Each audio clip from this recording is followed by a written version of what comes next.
Good morning. मैं प्रवीण कुमार अपने YouTube channel पर आप सभी विद्यार्थियों का हार्दिक स्वागत करता हूं। आज जो हमारा विषय है वो संविधान की भाग 5 संघ की कार्यपालिका शक्ति, प्रेसिडेंट, राष्ट्रपति के बारे में आज हम पढ़ेंगे। तो चलिए शुरू करते हैं। संविधान का भाग 5 जो संघ की कार्यपालिका शक्ति का वर्णन करता है, जो अनुच्छेद 52 से लेकर के 78 में वर्णित है, जिसका पहला अनुच्छेद 52 यह कहता है कि भारत का एक राष्ट्रपति होगा। यानी भारत का एक राष्ट्रपति होगा, तो वो कौन सा होगा, कौन व्यक्ति होगा जो भारत का राष्ट्रपति होगा, उसकी क्या अहर्ताएँ होंगी। तो इसी के अनुच्छेद 58 में यह वर्णित है कि भारत का कोई भी व्यक्ति राष्ट्रपति बन सकता है, बशर्ते वह 35 वर्ष की उम्र पूरी कर रहा हो, भारत का नागरिक हो और लोकसभा की निर्वाचित होने की अहर्ताएँ को पूरा करता हो, तो वह व्यक्ति भारत के राष्ट्रपति के पद का निर्वाचन के लिए अपना नॉमिनेशन कर सकता है। तो वहीं अनुच्छेद 53 में यह वर्णित है कि संघ की कार्यपालिका शक्ति राष्ट्रपति में निहित होगी और राष्ट्रपति इसका अनुपालन संविधान के अनुसार या तो स्वयं करेंगे या अपने अधीनस्थ किसी भी प्राधिकारी या अधिकारी के द्वारा करेंगे। तो अब यह जो कह रहा है कि संघ की कार्यपालिका शक्ति राष्ट्रपति में निहित होगी, तो संघ की कार्यपालिका शक्ति का क्या मतलब होता है। देखिए, विधायिका, कार्यपालिका और न्यायपालिका सरकार के ये 3 अंग हैं जो शासन का कार्य करती है। तो वहीं कानून व्यवस्था बनाए रखने में तथा जनता के कल्याण में इनका काफ़ी ज़्यादा योगदान होता है।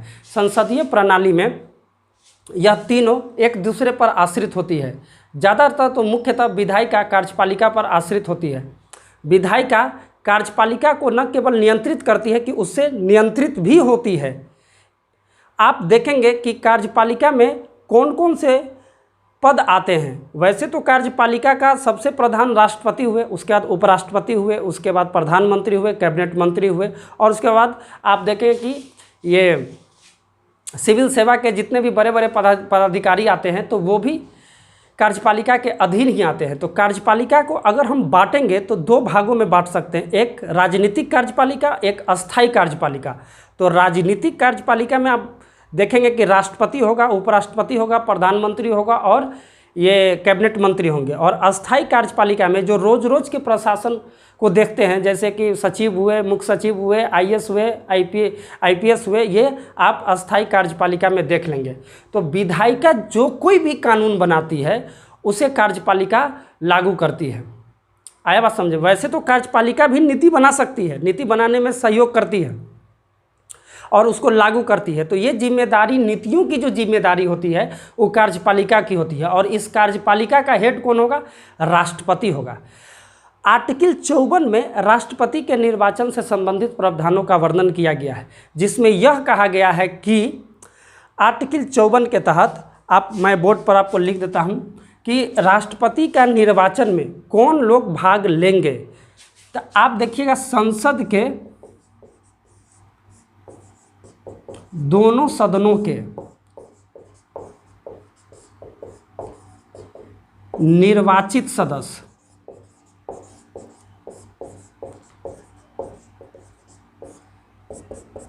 उसके बाद देखेंगे राज्य विधान सभा के निर्वाचित सदस्य। उसके बाद देखेंगे पहले 1992 से पहले यही लोग राष्ट्रपति के निर्वाचन में भाग लेते थे, लेकिन 70वां संविधान संशोधन 1992 में हुआ और उसके बाद दिल्ली और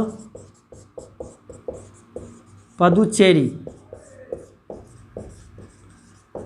विधानसभा के निर्वाचित सदस्य भी भाग लेने लगे। तो आप देखेंगे कि इन सबों में एक वर्ड कॉमन आ रहा है, निर्वाचित। निर्वाचित, यहाँ भी निर्वाचित। तो इसका क्या मतलब हुआ? निर्वाचित सदस्य कहने का क्या अर्थ हुआ?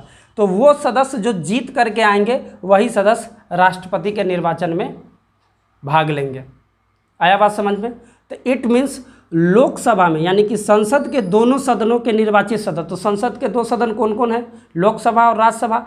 तो लोकसभा में 545 मेंबर होते हैं, लेकिन इस 545 मेंबर में 2 मेंबर जो होता है वो आंग्ल भारतीय समुदाय का प्रतिनिधित्व करता है। तो इसकी जो मनोनयन होती है वो राष्ट्रपति के द्वारा होती है। तो राष्ट्रपति जब इसको मनोनीत करते हैं तो ये मनोनीत सदस्य हो जाएगा, निर्वाचित तो होगा नहीं। तो मनोनीत सदस्य राष्ट्रपति के निर्वाचन में भाग नहीं लेते हैं, एकदम इसको कंठस्थ कर लीजिए। उसके बाद राज्यसभा में 250 मेंबर होते हैं और 250 मेंबर में 12 सदस्य मनोनीत किए जाते हैं जो साहित्य, कला, विज्ञान, खेल कूद या ख्याति प्राप्त क्षेत्र से आते हैं। और ये जो 12 सदस्य होते हैं वो राष्ट्रपति के निर्वाचन में भाग नहीं लेते हैं। तो ये जो लोकसभा के और राज्यसभा के मनोनीत सदस्य कभी राष्ट्रपति के निर्वाचन में भाग नहीं लेते। तो उसी तरह राज्य के भी जो राज्यपाल को एक सदस्य मनोनीत करने का अधिकार है विधानसभा में, वो भाग नहीं ले लेते हैं। तो आप देखेंगे कि आर्टिकल 54 में राष्ट्रपति के निर्वाचित यानी राष्ट्रपति के निर्वाचन से संबंधित प्रावधान है। अब आप यहाँ देखिए, समझने की बात यह है कि राज्य विधानसभा के, तो राज्य विधानसभा के जो निर्वाचित सदस्य इसमें भाग लेंगे, तो राज्य विधानसभा भारत में कितने राज्य? 28 राज्य और 2 आप केंद्र शासित प्रदेश दिल्ली और पुदुचेरी, तो टोटल मिल गए 30। तो 30 राज्यों के, मतलब एक कॉमन वे में मैं आपको समझाना चाह रहा हूँ कि 30 राज्यों के विधानसभा के सदस्य राष्ट्रपति के निर्वाचन में भाग लेंगे। अब सवाल ये उठता है कि मान लिया जाए जिस समय राष्ट्रपति का निर्वाचन हो रहा हो उस समय किसी विधानसभा का गठन न हो या विधानसभा विघटित हो, तब क्या होगा?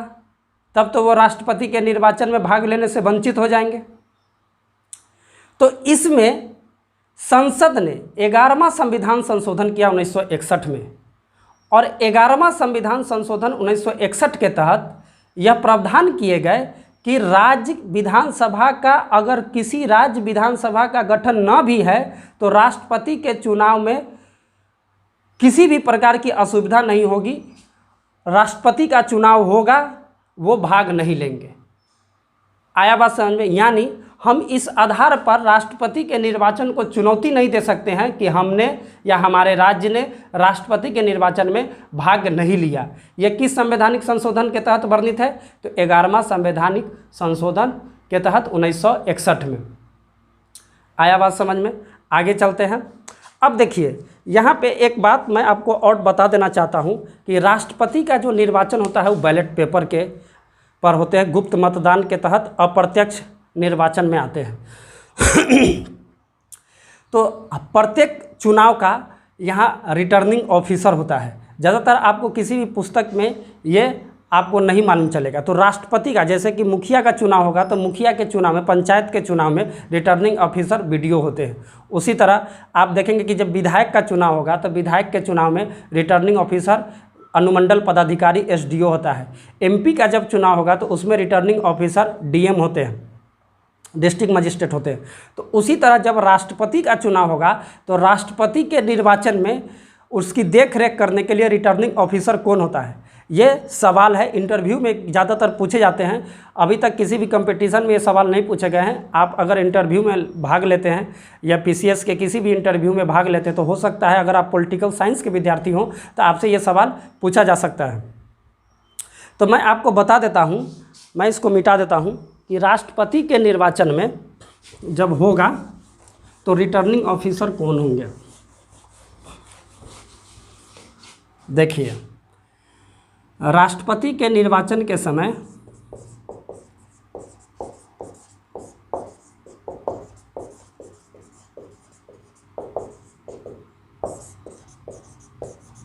आरओ यानी कि रिटर्निंग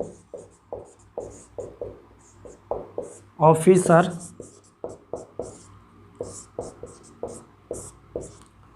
लोकसभा के लोकसभा के तथा राज्यसभा के महासचिव होते हैं। तो वहीं विधानसभा में असिस्टेंट रिटर्निंग ऑफिसर विधानसभा के महासचिव होते हैं।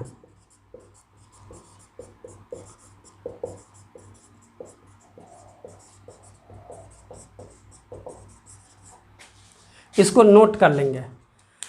तो आप देखेंगे कि राष्ट्रपति का जब निर्वाचन होगा तो राष्ट्रपति का निर्वाचन के समय रिटर्निंग ऑफिसर जो होंगे वो कौन होंगे, तो रिटर्निंग ऑफिसर लोकसभा के और राज्यसभा के महासचिव होते हैं। और ये जो महासचिव होता है वो अल्टरनेटिंग होता है। जैसे कि इस बार अगर रामनाथ कोविंद जी का जिस समय निर्वाचन था तो रामनाथ कोविंद के निर्वाचन के समय अगर रिटर्निंग ऑफिसर लोकसभा के महासचिव रहे होंगे तो अगली बार जब राष्ट्रपति का निर्वाचन होगा तो उस समय जो रिटर्निंग ऑफिसर होगा वो राज्यसभा के महासचिव होंगे। ये अल्टरनेटिंग चलते रहता है, एक बार ये तो एक बार ये, एक बार ये तो एक बार ये। आया बात समझ में? तो वही जब राज्य में वोटिंग होगी तो राज्य में जिस राज्य में वोटिंग होगी तो उस विधानसभा के महासचिव असिस्टेंट रिटर्निंग ऑफिसर होते हैं। क्लियर है? आगे चलते हैं हम लोग। इसको मैं मिटा देता हूँ।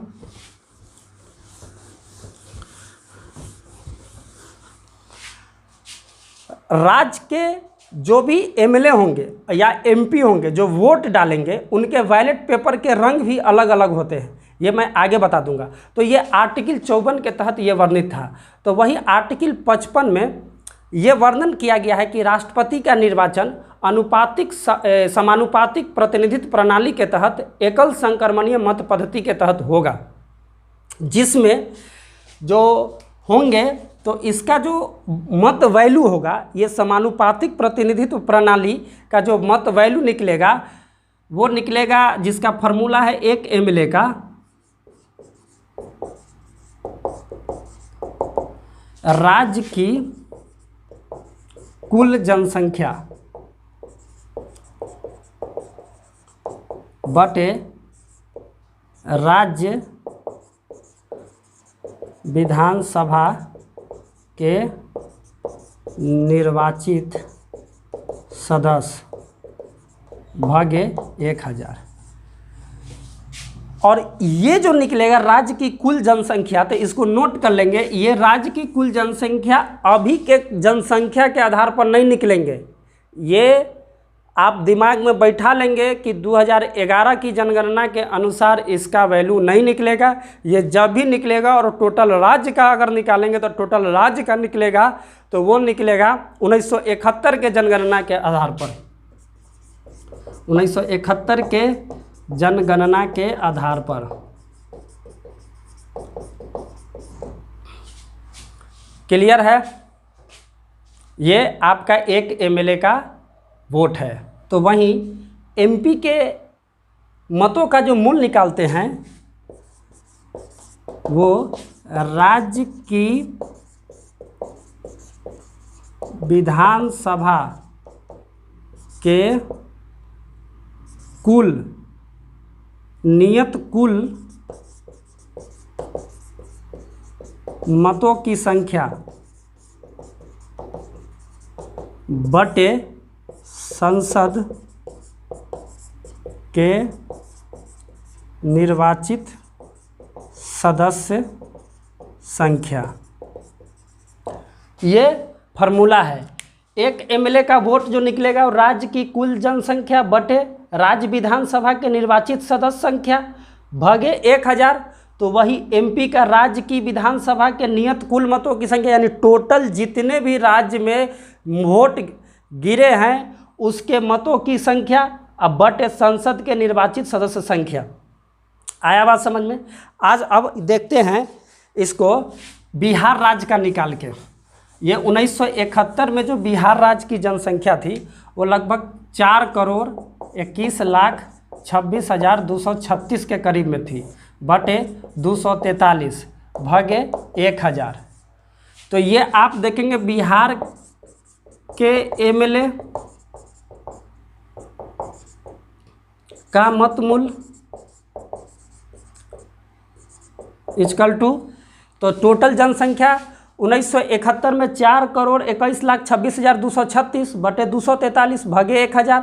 तो इसका जो आप निकालेंगे तो ये टोटल आएगा 173 के करीब में, और ये 173 एक एमएलए का मत मूल्य है, यानी कि जितने भी एमएलए वोट गिराएंगे वो उसका 173 होगा। तो अब बिहार राज्य के जो बैलेट पेपर मिलेंगे विधानसभा के लोगों को वोट गिराने का, तो एमएलए का बैलेट पेपर गुलाबी रंग का होता है, इसको नोट कर लेंगे। राष्ट्रपति के निर्वाचन में एमएलए का जो बैलेट पेपर होता है वो गुलाबी रंग का होता है, और एमपी का जो बैलेट पेपर होता है वो हरा रंग का होता है। इसको एकदम नोट कर लेंगे, दिमाग में बैठा लेंगे।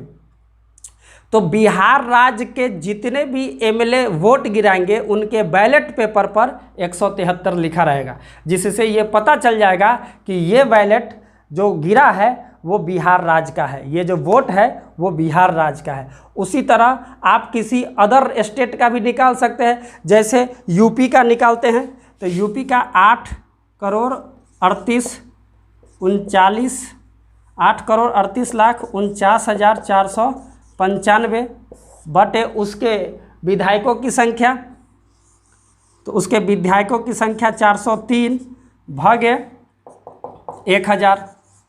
तो इसका जो निकलेगा ये आएगा आपको कम से कम 208 के करीब में।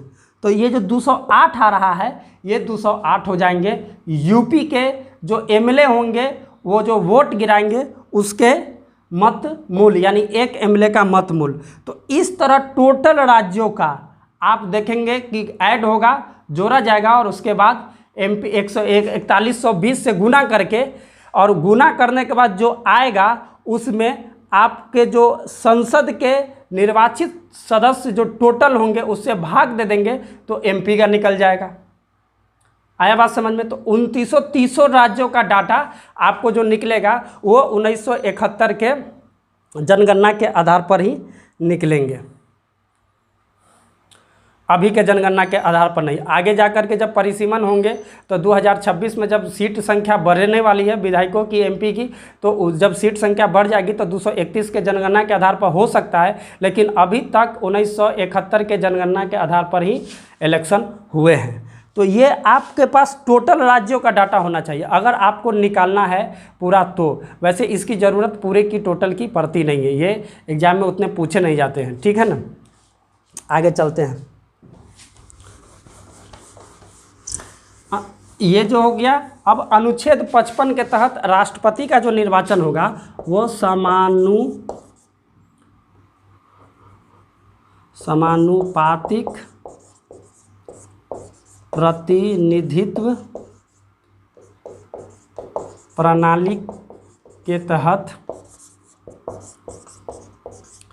एकल संक्रमणीय मत प्रणाली, यही राष्ट्रपति का चुनाव का जो पद्धति होता है यही होता है। देखिए समानुपातिक प्रतिनिधित्व प्रणाली क्या होता है। समानुपातिक प्रतिनिधित्व प्रणाली में बहुत बड़े निर्वाचन क्षेत्र को एक निर्वाचन क्षेत्र मान लिया जाता है और वहाँ इलेक्शन कराई जाती है। जैसे कि आप देखेंगे इजराइल, नीदरलैंड, तो इजराइल और नीदरलैंड में समानुपातिक प्रतिनिधित्व प्रणाली के तहत पर ही चुनाव होते हैं। वहाँ क्या होता है कि जो प्रत्याशी होता है उसे वोट नहीं करते हैं, पार्टी को वोट किया जाता है, और जितने भी वोट उसको मिलते हैं उसका परसेंटेज, उतने ही परसेंटेज उसको सीट संख्या दी जाती है। भारत की तरह नहीं है कि first past the first system, वो पहले जो जीता जिसको जब सबसे ज़्यादा वोट मिले वो जीते, वो नहीं। वहाँ पे वोट मिलेंगे और वोट जो मिलेगा वो प्रत्याशी को न मिल करके पार्टी को मिलेगा, और पार्टी को जितने परसेंटेज वोट मिलेंगे उसी परसेंटेज के अनुपात में उसको सीट दी जाएगी कि आपको इतनी सीट दी गई है। यहाँ तो है कि जीतना है। अब इस चीज़ की मतलब इस सिस्टम को इजराइल ने क्यों लागू किया, जैसे आप एक उदाहरण से ये समझ सकते हैं कि आपके देश में वोटिंग होती है, तो वोटिंग होती है तो मान लिया जाए कि 48% वोटिंग हुआ, तो 48% वोटिंग में किसी भी उम्मीदवार को जिसने सबसे ज़्यादा वोट पाया वो जीत गया, और जीतने के बाद जो बाद बाकी उसके पीछे जितने रह गए वो हारे हुए कैंडिडेट हो गए। तो जो हारे हुए कैंडिडेट हो गए तो उसको जो वोट गिरे वो तो बर्बाद चले गए।